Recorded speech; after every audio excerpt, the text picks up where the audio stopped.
how UFC contracts work.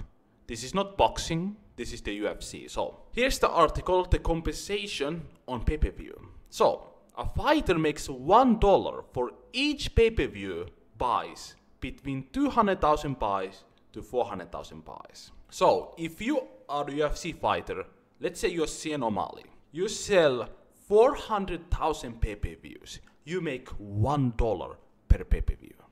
Think about it. You make 1% out of pay-per-view. 1% per pay-per-view sale. Like, dude, pay-per-view cost $80 and these guys are getting $1 out of 80. So if you sell 400k pay-per-views, you make $400k. If you sell 400k pay-per-views in boxing, you will make gazillion dollars, okay?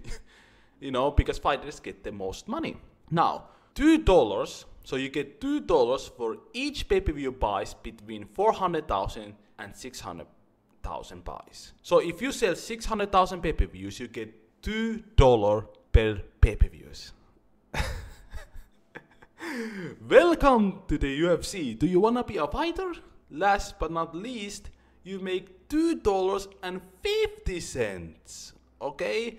If you sell over 600 pay-per-view buys. So if you sell 1 million pay-per-view buys, okay, you get $2.50 per pay-per-view. Yeah!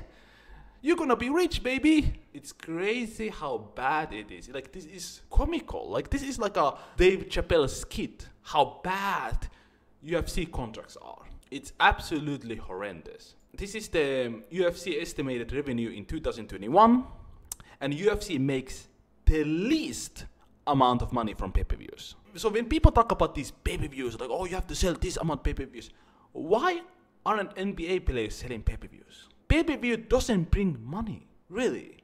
It's all the other stuff when it comes to organization. In boxing, it's different because boxing is not organization. So if two people fight, it's about their promotion thing. UFC is organization, the same way NBA is. So where the NBA or UFC makes the most money, they make most money from TV rights, sponsorships, live gates, and the merch. That's where they make the most money, not pay-per-views. So the total revenue in 2021 was 930 million, and 59 million was pay-per-view sales. It's about all the other revenues that fighters are not part of. And even with pay-per-views, they get like $1 per pay-per-view. It's crazy.